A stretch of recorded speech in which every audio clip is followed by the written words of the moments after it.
Now, I know I said I only had 1 page of notes, but I only actually covered 1 reference. So we may have a few more parts. Okay, because I've got 1, 2, 3, 4, 5, 6, 7 more references to go, so who knows. All right, some of them are only 2 or 3 verses, they're not whole chapters, so that they may go a little quicker.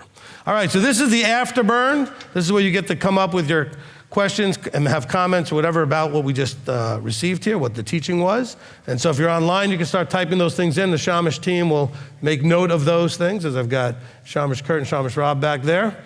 Okay, if you're here, you can line up. We have a podium and a microphone. All right, and we'll begin with Ashley. Shabbat shalom, Rabbi. Shabbat shalom. I have 2 questions. The first one is all desire a form of lust? No.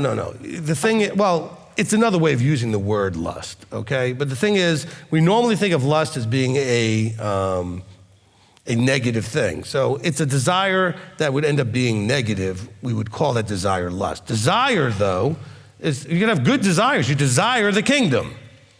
Okay, you desire to hear the words, well done, good and trustworthy servant. You can desire lots of good things. So desire in itself is not the problem. You gotta be aware of, is your desire from the above, and in line with the above, or is it from the earthly, demonic, fleshly stuff? Okay. And then my second question is, how does one become joyful in the power of no or correction when their desire is the opposite? Like, and I mean it on a deep level, like when you had correct me, inside I'm like, oh, shaken up and broken up. But I don't want to be shaken and broken up. I want to be like, yay, cool, okay, I get a new tool and move on. All right, okay, no, I get that. So look, first of all, it says that nobody enjoys correction when you're first getting the correction. So it's okay not to enjoy it initially, all right? But then when you have time to calm down, you realize that it's gonna bear the peaceable fruit, right? And so don't be so hard on yourself that, hey, if I give you correction, for example, and you're not like, oh, that's so great. That's not normal for people to feel that way. When James says to count to joy in a trial, it's not like you're gonna count to joy like the second it hits, okay? But once you calm down from the initial smack of whatever the correction is or the trial is, you should be able to count to joy, realizing, okay, this is gonna build growth in me. I'm gonna learn patience, I'm gonna learn this, I'm gonna learn that, I'm gonna overcome some fear, whatever it is, right? I'm gonna learn to obey, I'm gonna learn to submit. Then you can count to joy because you realize there's gonna be a benefit. The initial smack is still gonna hurt, and it's okay to feel that pain to some level, but when you get a chance to calm yourself down, and hopefully over time that happens quicker and quicker, then you could realize, hey, this ultimately is for my good, okay? It depends on the smack. Well, it depends on the smack, but I'm just saying is, nobody gets smacked. I think it'd be a little weird if you got smacked, you're like, oh, good, you know? Well, I mean it as in a way because it goes further than that, and this will probably be a Tuesday at 2 thing, but it goes further than that. I think it because my history, and don't stop smacking me, and I know you won't, but I'm saying that because I don't want you to stop smacking me when I do something wrong. But I start the whole psychobabble stuff in my head. And that's the part I want to disconnect as soon as possible. Because that's why I'm like, that's what I want to replace it with, the joyfulness instead of turning it. All right, so the best way to go about that is to first try to work on how fast or to increase the speed with which you calm down. Okay? And that's where you take the psychobabble that's going on and you say, shh. We're overreacting right now to the initial emotional smack or whatever, so let's calm down, all right? And then think about when your child hurts themselves or something happens, the child's all screaming and upset, and you pick them up, and what's the first thing you're trying to do? Calm them down. They can't receive anything until they calm down. So first, you gotta calm them down. So work on the speed with which you can bring yourself back into a place of calm. Okay? All right. But the way we do that is, what do you do with a child to calm them down? You give them comfort and reassurance that it's gonna be okay, right? We pick them up, we say, it's okay, it's gonna be okay. So you just gotta do the same thing yourself. Wow, Rabbi just smacked me or whatever, and you say, look, but it's gonna be okay, it's all right. I just need to calm down so I can process it properly, okay? Okay, you're welcome. Look, and this whole desire-lust thing, look, husbands and wives, you should desire each other. So desire can be good. Okay, you should desire good things for your family. I mean, there's lots of things that you can desire that are good. So it's not, desire itself is not the problem. What you're desiring could be the problem. Okay, is it in line with the above in terms of the desire for you? Because the above has a lot of desire for you too. They desire, Yahweh desires you to be successful in coming into the kingdom. Okay, so don't necessarily always connect desire and lust, although lust is a desire. But lust is desiring something that's not good for you. Okay, something you should not have. All right, oh, you want to come back up? All right, grab the mic. Sorry, I just want to make sure I understand this and not thinking one way and then leaving here being wrong. So then, lust is about the act. I thought lust was more than just that. Or am I taking a different I'm saying direction? lust is desiring something that you should not have. Okay, thank you. Okay, so you desire your husband. Okay, if you start desiring someone not your husband, that's lust. You see? So that, you understand what I'm saying? If you desire, some good healthy food when you're hungry, that's one thing, because hey, I'm really looking forward, this is my favorite food, whatever. But if you're desiring a shrimp cocktail, that could be lust. Because some of you have some very strange, unclean things that you loved, okay? Whatever it was. That would then be lust, okay? Because I know that there are times where I look really forward and desire a certain type of food, and there's nothing wrong with that food. That's fine. So again, when you desire something that's not appropriate and that's not good for you, that's where it turns into lust. Okay? Is that a good definition? Does that work for everybody? Okay, good. All right, Isaiah? Thanks, Rabbi. Also, like in the Strongs, I've dug up that word, and it says, if I remember right, an overwhelming desire, usually with a negative connotation, which is basically what you just said. Exactly. I appreciate that you brought up Rosh Chodesh, because I've had this question burning about that. Because on the Rosh Chodesh, we quote Isaiah 66. Right. I'm going to read it because I don't know the wording exactly. Well, it says from Shabbat, and from Rosh Chodesh to Rosh Chodesh, all flesh will come before me. Yeah.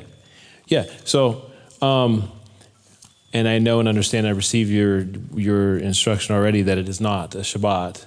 Are we required to assemble on the Rosh Chodesh? Look, it doesn't give us details. And by the way, this is one of those things that we understand from the creators, that when he wants us to do anything, he does actually give us very specific instructions. I mean, you look at Leviticus 23, and he lists out all the Sabbaths. He tells you, this is Passover. Then right after Passover, you have unleavened bread. And by the way, the first day of that is a Sabbath. By the way, the last day of that is he tells us these things. Rosh Chodesh is never referred to that way. Now, there are some verses that get a little confusing. Like there is a verse that talks about in Amos about how they're waiting for the gates to be open. Okay, but that's talking about temple, and it's talking about other things. And there's another place where it's talking about the Sabbath and the Rosh Chodesh, which could be most likely talking about trumpets, which is the Sabbath and Rosh Chodesh. Okay, but we have to be careful we're not extrapolating out something that generally, in the past, all throughout Scripture, he enumerated very clearly. You shall not work on this day. He says that about 7 days. He says about the first day of unleavened bread and the last day of unleavened bread. And then he says about Shavuot, says it about trumpets, says about atonement, says it about the first day of Sukkot, and he says about Shemini Atzeret. And he words it exactly the same. You shall do no servile work, etc., etc. It'll be a Sabbath of rest. Now, he never says that about Rosh Chodesh. But it is an important thing for us to keep because it reminds us time is moving and where we are in time so that we don't miss a feast. So we know what month we're in, what moon we're in. So we have to keep track. So he says, celebrate these things so that you actually are marking them. Because most things that are celebrations, we mark on our calendars so that we don't miss them. It could be an anniversary, it could be whatever it is that you want to celebrate. You mark it so that you don't miss it. He says, celebrate, pay attention to when these Rosh Chodeshes come up so that you celebrate them. No, he doesn't tell us how to do it. Yeah, and I understood the silver trumpet in Numbers 10 to be for gathering Right. of the silver assembly. trumpets are simply announcing the gathering for the new moon. I mean, that's the one thing he does tell us, blow the silver trumpets. Yeah. Okay? All right. And then one other thing, if I can, Sure. which has nothing to do with that.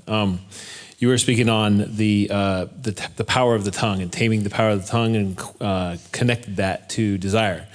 That no one can control their desire. And I think you were just paralleling that to what he said, that no one can tame the tongue. But then it does lead us to show, the wording leads to show that we can tame our tongue, and that we can become perfect, complete, and whole in Torah by doing so. In my mind, I connected it immediately to this scripture that I know in 1 Thessalonians 4:3.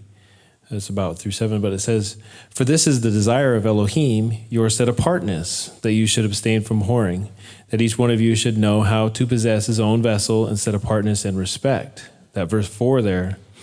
And you said that you should control your desire. You should know how to control and tame your desire. Understanding, thank you, Ashley, that lust is not desire. The two are not the same. Lust can be desire, but it's a negative desire with an overwhelming thing that you're not controlling. Let's make it right? simpler. Lust is a form of desire, but not all desire is lust. Okay? There you go. That makes it simple. Yes, lust absolutely is a desire, but not all desire is lust. Okay? Yeah. And I guess I just want to comment. I'm saying I'm thankful a lot for your teaching, because it's helped put things in perspective. Because with me, I wasn't really raised to understand desire and all those things. And then coming into Christianity, it was like you got to be ashamed for all and every bit of your desire. It's, yeah. So, but knowing how to possess your own vessel and set apartness and respect, it means really just putting away everything that is lust, and understanding that so all my desire becomes centered in Yahweh. So I don't know if you can comment on that or add to that. Yes, But okay. I like that you brought this up, because this was something I guess I didn't really get to express in the teaching, okay? When you mentioned, and you're right, I did say it this way, that, we can't control our desires. Remember, it talks about the lusts of the flesh, right? Okay. So it says lusts of the flesh. So in the below, if you're in that mindset, the flesh, the earthly, demonic, the below, you can't control it. Your lusts drive. It takes the above being brought into you to control that. Okay, so when you connect to and seek to emulate and be like the above, you can control these things. And that's what I think he's talking about when he talks about the wisdom from above, okay? So as long as we're in the flesh, the lust is going to win and drive, because they're the lusts of the flesh. They're not the lusts of the above, okay? And so I'm glad that you got to say that. That's how I would clarify that, saying that, yes, as long as you're in flesh, you're not going to control the lust. Your lusts are going to win out. But it's when you're vertically connected and trying to be in the above mindset that you can control these things. So yes, they are controllable, but not if you're in the flesh. Okay? Good. thank you. All right. Janet. So the way I see you, when I see you, whether you're teaching us or in counseling, you really are a rock. And that's how safe I feel if I'm using your words, because I do use a lot of the words, especially what you did say about trauma last Shabbat, and how my clients oh my gosh, that was so good. That wasn't me, that was my rabbi. I do give credit to you, because you really, no, you really are very good. It's a good thing I get 10%.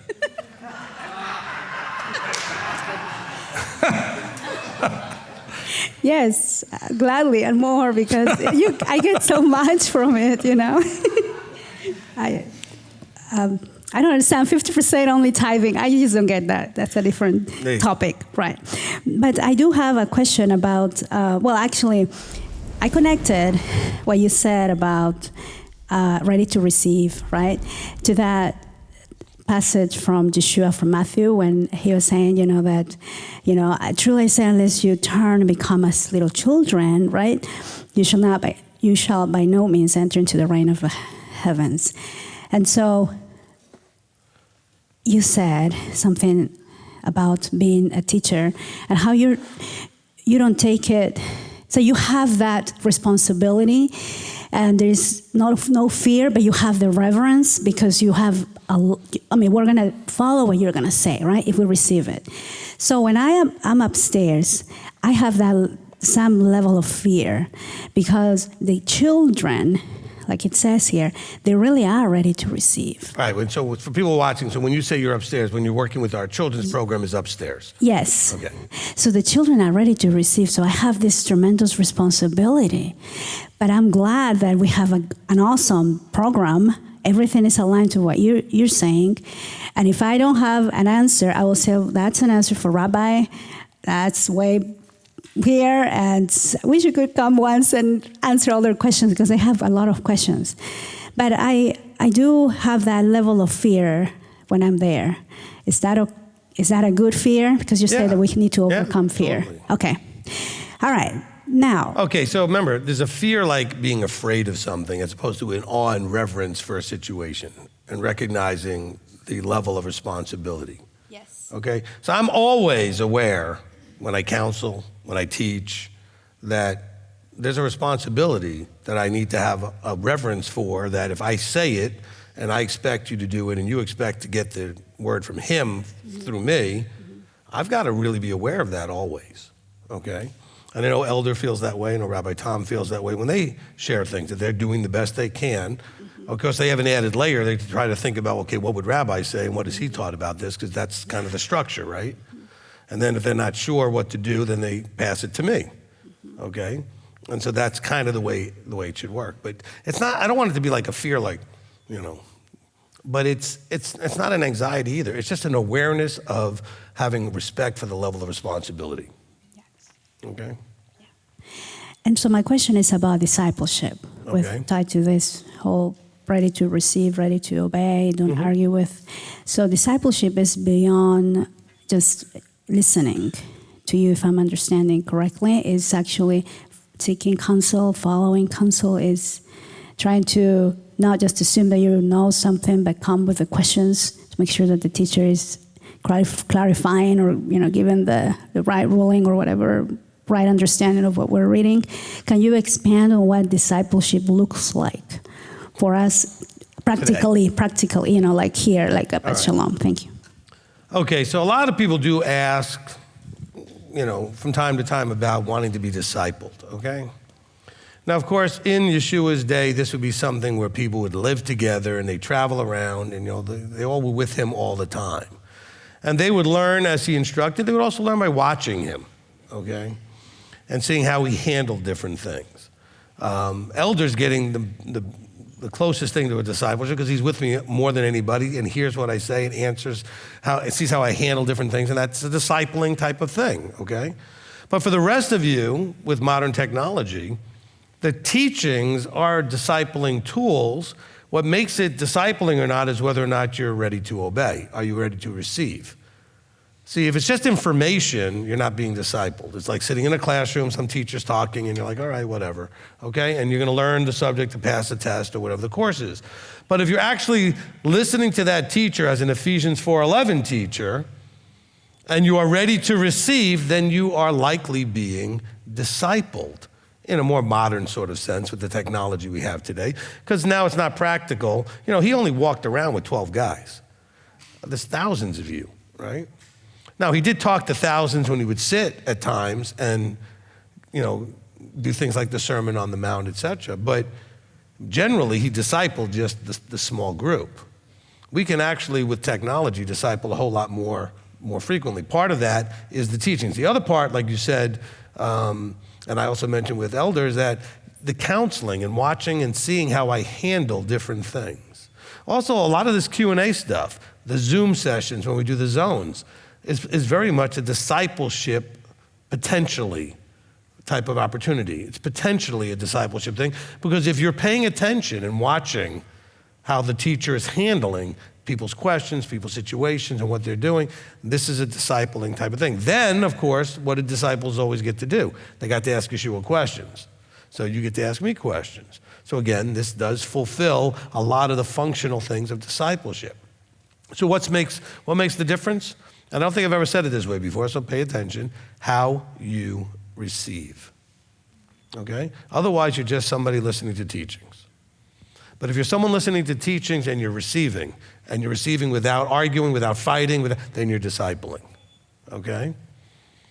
So you get to decide actually whether or not you're discipling with me. It's not about me. Back then, you'd have to actually, the way it used to work, not with Yeshua, he was the exception.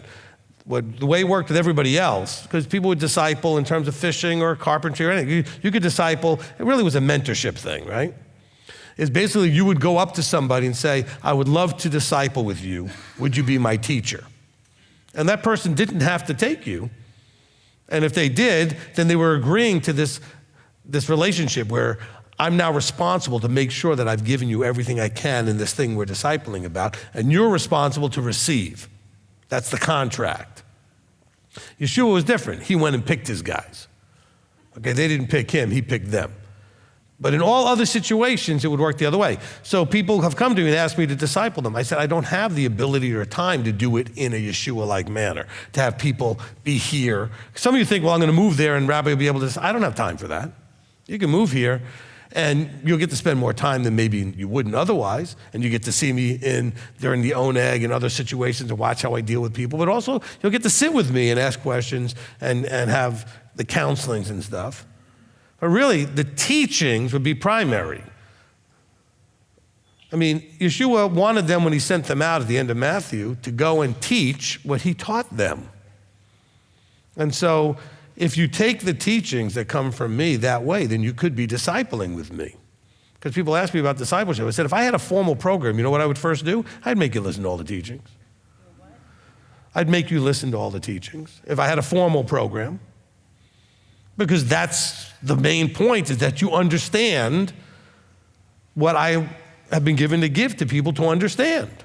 So that then hopefully at some point you could also share that information. I mentioned the 4 levels that I use, not the 4 levels like Peshat, Ramesh, Drash, and Sod. The 4 levels that I make teachings is 1, that you understand the material. 2, that you are doing the material. Like you understand it enough, now you're doing it. 3, that you're able to defend why you've chosen to do or not do based on the teaching. Because you know the verses and you know how to defend your decision to do that. Then 4, that you can now potentially share and teach it. By the way, to get to that level, you probably need to study a teaching, not just listen to it. By the way, you should know there's a difference between studying something and listening to it. Okay? A lot of you listen to the teachings. Some of you study some of the teachings, but to disciple, you need to study every teaching. You should be able to know, just like we quote what Yeshua said, or John said, or James said, or Paul said, or Moses said, or whoever, you should be able to quote what I say if I'm your discipler. Elder does it all the time. I hear him on the phone. I'm sure Rabbi Tom does too. He's just in a different building, so I didn't get to hear him all the time, okay? But you would be quoting your teacher. Okay, well, Rabbi says this and Rabbi says that. But you should know what I said, because when I quote the above, I actually quote to you what they said. I'm not just telling you that he whispered in my ear something. I read it to you. And so when they quote me, they know the teaching that, hey, you can go listen to it too. This is what Rabbi says. Okay? And of course, why? The reason I said it is because of what they told me, what they have here, and my understanding of it, right? So yes, discipleship is something all of you theoretically could be doing right now. All right? All right, Chris? Hi, Rabbi. When I was reading the part in James that you were teaching about the bridle and the horse, I was thinking about this movie from the 70s, The Black Stallion. Right. I don't know if you know that one, where the ship goes on fire, and there's the boy and the horse, this Arabian black horse, and it's wild as wild is. And I was thinking how that compares to like what we think of horses today, where we see farms and they're all kind of, they've been tamed, I guess, through their breed, or I don't know much about horses. But back then, I'm thinking in James's day that a lot more horses were just really wild, and in the island, the boy is able to, over time, tame the horse, not all of a sudden, and it was a lot of fear and learning trust, I guess, over the horse. But that just came to mind, and also I was thinking about Psalm 32 in verse 8. Let me instruct you and teach you in the way you should go. Let me counsel my eye be on you. Do not be like the horse, like the mule, with no understanding, with bit and bridle, else they do not come near you, because they won't come near you if you're not, if they've not been tamed, if they've not submitted to your teaching. Mm-hmm. And so that was my comment on that. Just I'm thinking about like a wild horse that needs to be tamed versus the kinds of horses I guess we see that they're all nice and I don't know what horses are like. Look, I'm not an expert on this at all, but I mean, from what I understand, when you put the bit in their mouth, if you pull on it, it can cause them some pain. So when we're talking about you use the bridle to turn the head of the horse and guide it, is because if you don't go where I want you to go, it's going to hurt a little bit. Isn't that the kind of thing that we need from above? Like he does things that says, look, if you're not going to turn the way I want you to turn, I want you to stay straight and you want to turn and you're pulling on that thing to say, no, we're not going that way, it could hurt a little bit. Okay? Now, over time, once you have tamed the animal, you can go to a softer bit and it's not going to hurt them because they already have been tamed. But initially, you pull on that, it's going to be like, oh, I need to just, okay? And so Abba gets our attention often through things that are emotionally, if nothing else, painful, okay?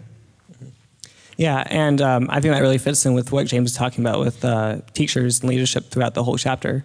I had a question about verse 1, it talks about not being teachers, and I'm always very afraid of saying anything, especially online, that could be thought of as teaching, but I'm also, like some people have a gifting toward different kinds of creation, whether it's movies or art, or I like to write a lot, and so I've made a blog, and I'm focusing on non-scriptural things to talk about. And I think of scripture and kind of halakha as being a fairly self-contained part of things to talk about. But there's also kind of more generally personal development or other kinds of teaching that you do that I feel can be applied in different ways, but I don't want to overstep on anything in a blog setting that might be public. I guess I like writing publicly, I suppose. Sure. And so I'm trying to see if that's a desire, like a lust, or not. No, so. It may be a good desire. The thing is, look, it is always in your best interest, whatever you and anybody else, it's always in your best interest that anything you're doing that you're reluctant because it may be potentially an issue is to go up whatever vertical you're in. Like you may be in an industry and you're putting something out that you're not sure is right. Look, just now, when I was talking about the bridle, I looked over at my horse person and made sure I was giving the right information because I know somebody who knows something about horses, okay? So you look for confirmation to know that you're giving the right information. So if you wanted to write some stuff, then you could always go up your whatever vertical that would be and say, hey, could you look at this and make sure it's okay? And then you get approval, and then it's okay to do, okay? Because I know I would tell everybody, look, it's always good or approved to quote me, but you know what the problem is? You don't quote me correctly. So it's more important that before you do that, you run it by me to make sure you're quoting me correctly. I've had several people say, well, in this teaching over here, you said this, and I didn't. I said, fine, go find it. Give me the timestamp. We'll go play it back, and I didn't say it. But that's what they interpreted. So you got to be really careful. Are you quoting me correctly, or you're quoting what you thought I said or what you thought I meant, right? So that's if I'm your discipler. Look, if you're in a different industry, before you throw something out there, you may want to look at someone who's an expert in whatever it is before you throw something out there and embarrass yourself, okay? All right, Ken, who is not a former pastor, but is a bishop at all times. His last name is Bishop. I said he was a former pastor when he wasn't, but he said he has been his whole life a bishop, though. I think that was appropriate to let everybody know. I had a few people came up, I didn't know you were a pastor. No, but you have been a bishop your whole life. I've been a bishop. Yeah. I'm just glad I never made bishop. Yeah, I was wondering if that ever would have been a weird thing. Bishop, would you come up here and do the sacraments or whatever? Yeah. I don't know. That's right. Okay. We're together. We're walking in unison. I was really glad that you touched the way you did on there at the end of the teaching when we were comparing our walk with the mainstream. And I sort of want to, I got up to make a statement about that, and then you also answered Isaiah in a way that was complementary to what I think I'm going to bring up, where you were mentioning if you're in the below, and you're not going to see, but if you're in the above, you're going to receive. So I was thinking about this teaching, but where it starts out in verse 17. Where we're saying everything from wisdom from above and all those good things, and I'm recalling before we found this walk that we were part of the church system, which I'm also guessing the vast majority of everybody here. Nobody was born into this. It's still fresh and new, and from the standpoint of a seed that's been planted and growing. But I have examples in my own experience where these very same verses, and I checked also while I was waiting to come up, I checked some other translations, and they're almost word for word what we're seeing in ISR. Sure. So it's very curious to me, why would those teachers in the mainstream continue to use this book to teach the way they are, and the people that receive that are accepting that and not even questioning it. And of course, that probably has a lot to do with having your bubble pop. But there's got to be examples of people who have read this and simply choose to say, well, we're receiving the good news and you guys are off the edge and you're a cult, but yet we see it because we have more pieces that are fitting together to show this is the truth, the way, and the life. And so what was my point? I guess I was going to ask the same question. I was thinking, I made such a good presentation. What was my point? No. Maisie, where was I going with that? Listen, this is not like, Who Wants to Be a Millionaire? You don't get to phone a friend, okay? You want to poll the audience to see if anybody wants to guess your point? Okay. I'm afraid I'm going to have to sit down in embarrassment. That's fine. It's one of those things. You'll probably come to me and I'll come running back up. That's fine. You can do that. You have my permission. After all, you are a bishop, so. It started to come. It's really close. All right, well, you can have a seat and come back up. It's not a problem. We'll go to Angela, and then you can come back up. Okay, when you get that all percolated or whatever you need to do, and then you can come back up. All right. Angela, go ahead. Shalom, Rabbi. Shalom. I wonder if you could help me understand. I think I'm a little confused. We're supposed to take everything to Abba in prayer and supplication. Yep. And I'm unique in that I've been in this walk since I was 3 years old. Maybe just a remnant. And I took a long break from it. But all the hardships I've been through, I developed a relationship directly with Abba.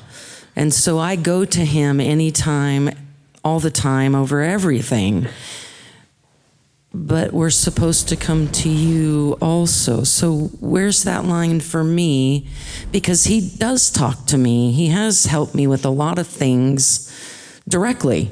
Yeah, and look, the line is very simple. If you're not getting the answer, just through prayer. I mean, you know, if you spent enough time, and it sounds like you have, since yours goes back a lot longer than maybe a lot of people's, you have verses and things that he can stir to remembrance to kind of help you when you're dealing with something, and then you get some answers. But there's always going to be those moments where you're not getting answers, okay? And so those are the moments when you go and seek the help. Now, you're going to need to do that a whole lot more when you're new, and a whole lot less down the road, right? Just like a child needs your help doing a bunch of stuff that later on they never need your help with anymore because they can do it themselves, right? And so they end up needing different kind, like remember I talk about all you guys who have children, you're supposed to shift from parenting to counseling, to being an advisor. So that's really what, at this point, you don't need parenting. A lot of new people need more like parenting, like I don't know how to do anything. What do I do? Okay, that's like a child needs. I need to know what I should eat, what I can't eat, what can I do, what days do I keep? I mean, you don't know anything, all right? But at this point for you, it's more like more nuanced things that come up, and I'm not really sure what to do with these things. This is more Deuteronomy 17 level, like a matter you don't know what to do, then you would seek counsel. That would be a less frequent thing, okay? Okay, so a follow-up to that. Sometimes you say things from the mic that I feel are directly pointed at me, but I've taken it to Abba and I have an answer from him. Should I then seek to counsel with you and share that with you? Only if you have a lack of clarity. If you feel like you got the answer, I mean, I'm not here to judge whether or not you're getting the answer. So you don't need to come and double check things with me if you feel like you got your answer. You know, as long as the answer is not going to be something that puts you at odds or in conflict with me, then there's probably a confusion that needs to be clarified, right? But if you get an answer that's like, oh, I see why Rabbi said this and how it affects me and how I should supposed to, that's fine, okay? I might need to counsel with you so I can share something with you. Well, good, okay?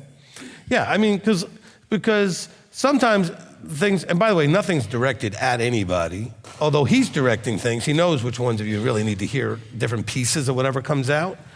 And so if you feel like something's directed at you, it is, not from me necessarily, right? But the question is, if something hits you and you're like, ooh, you might not know what to do with that, then you might pray about it, and he might say, I got your attention, good, this is what I wanted you to get out of that. Or you may not get that answer, maybe you're thinking, I have a problem with Rabbi now, or what he said. Well, then you might need to come talk to me so we can clean that up, okay? All right, you get your answer, Ken? Take two. Okay, good. Yeah, this is my question. My question is, why did you walk around that way to walk around this way to walk back that way? Just so you can get more time on the camera? I mean, you could have just walked back 4 feet and sat down. This is my walk. This is the way I walk. So, yeah, I thought I had the answer. Is it? No, my question it relates to, after being here for over 4 years now, I can look back and see these things where I came from. And so I'm wondering if we knew, me among anybody else that sees it this way, we came out of something and we overcame that being in the world, in the below. We overcame that sense that we were doing something correct. And we now look and see we were not correct, and we can accept that and believe it. Is that overcoming a spirit of Hasatan? That's kind of a question. And if so, do we not owe ourselves a pat on the back that we were able to overcome that and are growing, and that we are witnesses to ourselves, but also to those that are there? I mean, is it something that I can say, I've overcome that desire to be right in that system, and I'm humbled enough to know that I can't boast about that, but I'm humble enough to know that this is where I want to be, and that's a positive. That's a success. Yes. All right, so first of all, Hasatan, I think, has two desires. One is he wants to cheer you on in doing what you shouldn't do. And of course, that means that the more that you're in a system that keeps you from being where you're supposed to be, the more he's happy about that. So you are overcoming somewhat of a Hasatan mindset when you get set free from the system that's keeping you in part truth, not all truth, and therefore you're not really going to be where you need to be. Now, the other part is, I'm not so sure about the idea of patting on the back. You should be feeling a certain level of proper pride that he called you knowing you could, and you actually did. Okay? So you should feel proud of yourself that because some of you got on this path thinking, I can't do this, and then you actually found a way to start really doing it. And so you should feel good that you're now learning to believe him more because he believed you could do it even when you didn't believe you could do it. And so, yeah, you should give yourself a little bit of a pat on the back, so to speak, but it's a proper feeling good, hey, I'm getting this, I've overcome something, and I can keep building on that. So yes, okay, absolutely. All right. Shabbat Shalom, Papa. Shabbat Shalom. I have a question about Yaakov 3:16, which says, "For where jealousy and self-seeking are, there is confusion in every foul deed."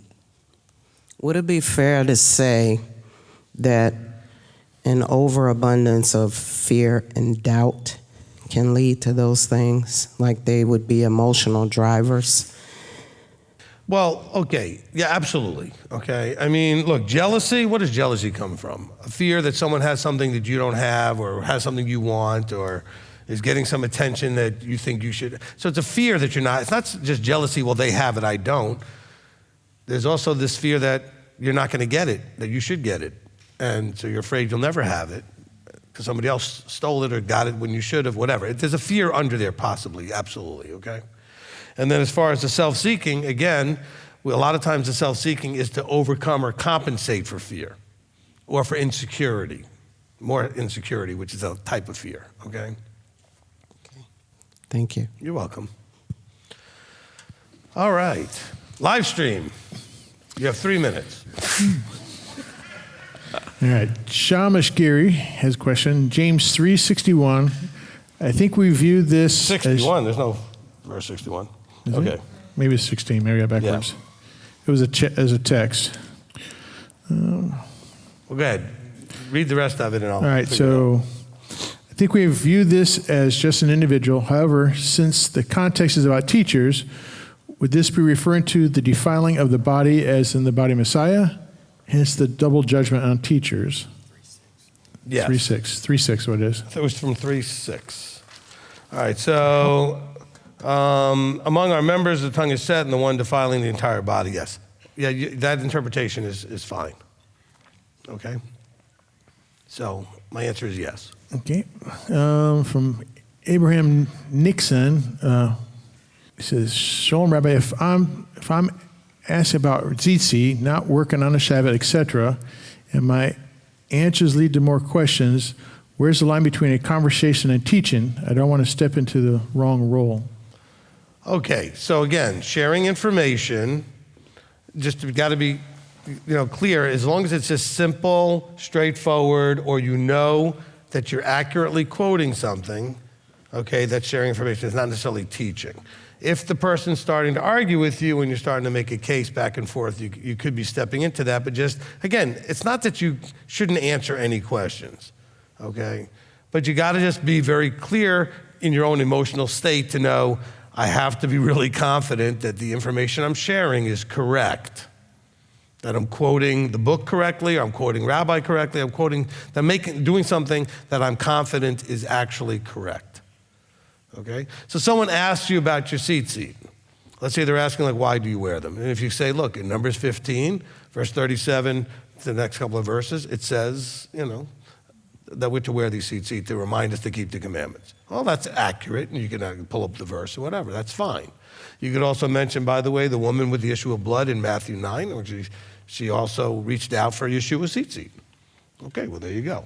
All right? So that being said, you have, let's say they're asking you a question like, well, why do you wear the white and the blue? Well, because my rabbi teaches me to only wear the white with the blue. And so you can have it that way. So it's not that you should never teach. I mean, obviously, one of the things I want you to do is I want you to get to the point where you can answer the questions, when people ask them. Because if you listen to the teachings enough, you should be able to get to the fourth level, right, where you're actually able to teach it. But I want you to have a proper reverence and awe of the fact that if I'm shifting into a teaching role, I could be putting myself in a place where there's a higher judgment, right? So if you're asked about anything that you do, why don't you work on Saturday? You can answer the question. You're not teaching unless they start asking you to give you all the details of Sabbath observance. Then you might want to say, you know what, I have a rabbi, he's my teacher, he's got a teaching on it called, whatever the Sabbath teaching was. I think it was just called Sabbath at this point, Shabbat, where the first one was called Remember the Sabbath Day. But just, you can point to a teaching, okay? And always, if they're really interested, they should want to speak to the teacher. So when one of the ways you can test people's level of genuine interest is say, here's a teaching you can listen to. And they go, no, I just want you to tell me. Well, if you really want to know, this is the best way to get the answer. And they don't really want to know most of the time. Okay, next. Stephanie Henderson, when someone asks me questions and I point them either to rabbi or to a teaching and they later say they didn't watch it, do I stop there? I'm not really sure I understand, do I stop there? If they don't approach you anymore about the subject, then there's nothing more to do. It's not look, same thing with me. If I recommend you listen to something, I'm not going to pursue to figure out whether or not you listen to it. Like I say all the time, we're not a cult. I will give you information and guidance, and you do or do not. I mean, that's up to you, whatever you do with it. Now, if somebody comes back to you, Stephanie, after they asked a question and you gave them a teaching and you ask them, did you listen to Rabbi's teaching? And they say no, then you say, well, that's still my only answer is that you should listen to the teaching. Just point them back. We do that all the time. One of the first questions elder will ask somebody is, did you do what we told you last time? If they say no, then the answer is go back and do what we told you last time, then give us a call if you still need help, right? One of the things hopefully you guys who have said how safe we make people feel, one of the reasons should be because our answers don't change, okay? You're not gonna ask me something today, and next time you ask me, it's gonna be different. The answers never change. You can count on it, okay? And so, look, and I'm such a weird creature of habit. I may say, when you hear me in the teaching, I'll use the exact same words, even though I don't have it written down anywhere, but because that's the consistent way that I see it, all right? The opening blessing, although I said it slightly different today, most Sabbaths when we start and after the praise is done, I say almost the exact same words every week. I don't have it written down anywhere. I just said it once, liked it, it stuck. And so, all of the teachings that way, all the guidance is that way. So Stephanie, unless they bring it up, that's where you stop, okay? Next. All right, from Sarah Rush, how does one shed fear and anxiety when life experiences and work all constantly reinforce worry and concern and anxiety as an effective and successful method for anticipating and meeting challenges?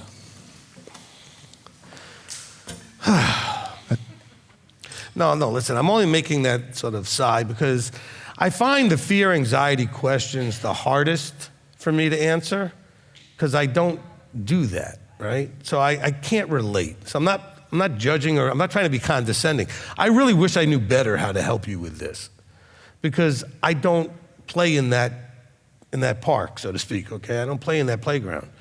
Look, when you say, how does one shed the fear and anxiety when life's experiences and work all constantly reinforce worry? What do you mean they reinforce worry? These are all choices. Stuff is always happening around you that you could be concerned about. Concern is not worried. Concern is being aware that something potentially could be a problem, which means that you may have to have an awareness so that you can make adjustments and stuff. Okay, worry is a fear of what might happen.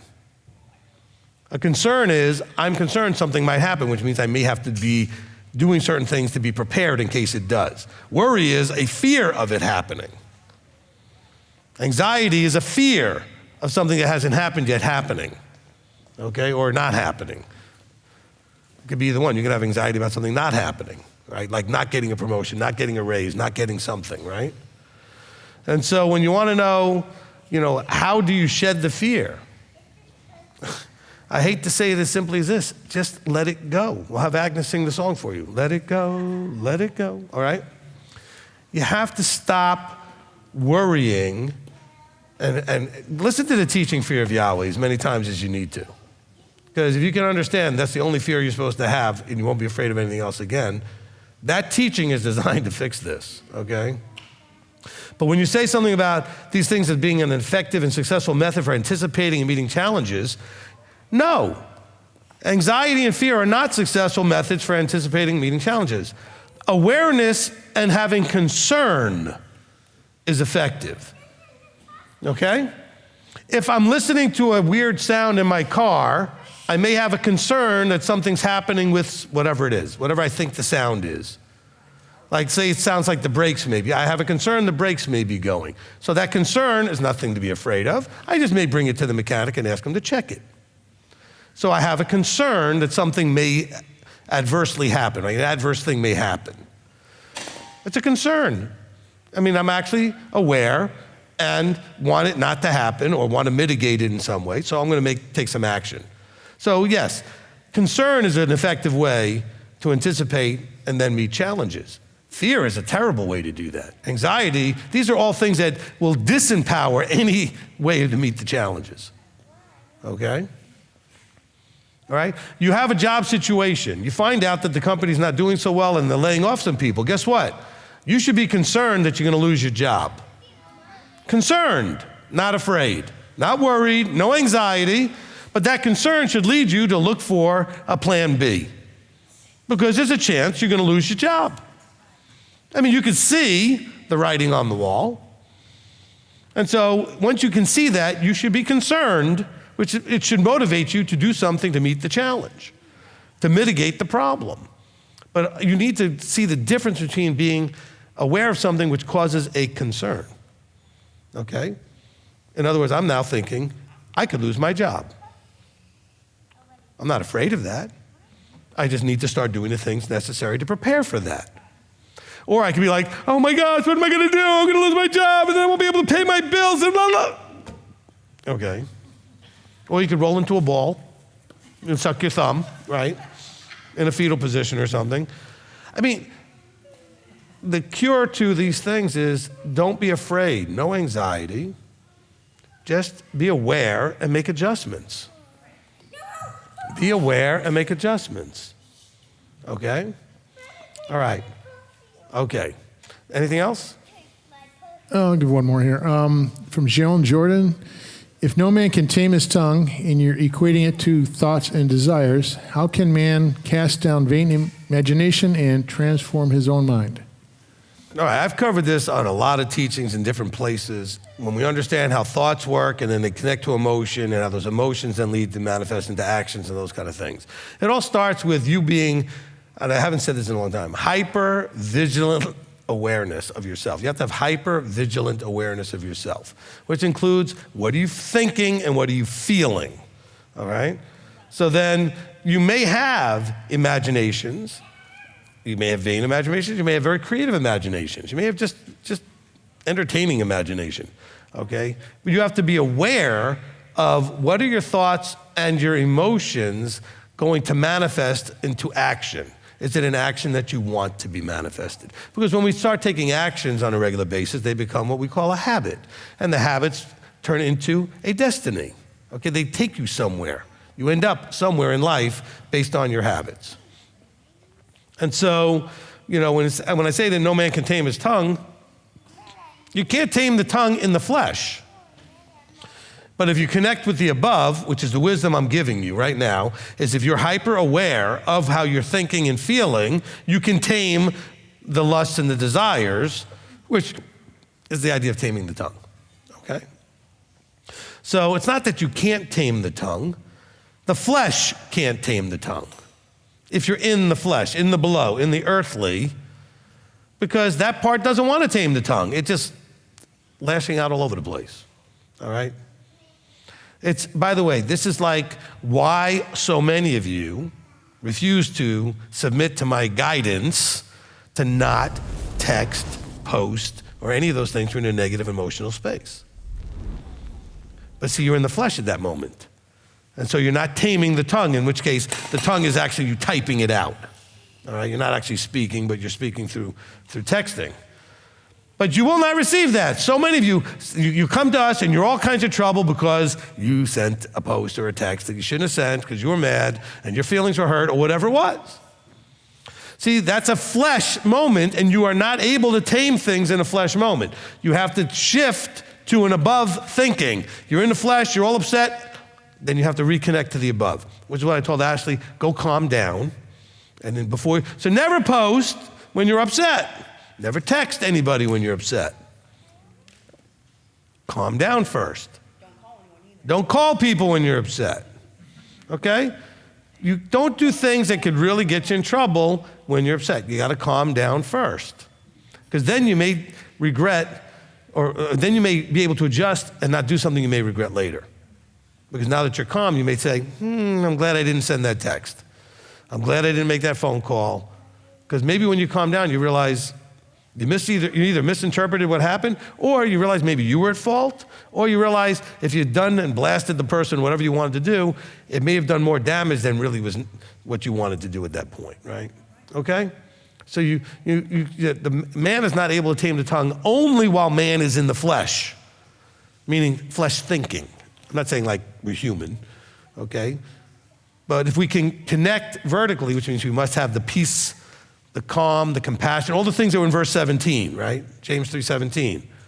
Then, in that calm space, we can connect to the above, and then we can tame the tongue. All right, hope that was good for everybody.